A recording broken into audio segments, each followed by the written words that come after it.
I love watching analog horror, but there's this one thing that kind of ticks me a little bit.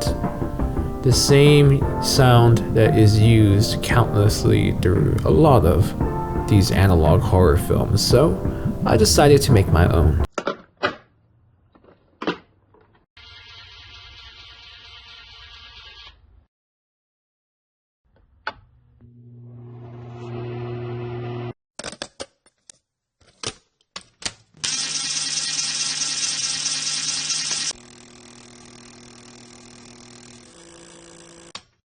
And if you want access to this, it's completely free to download.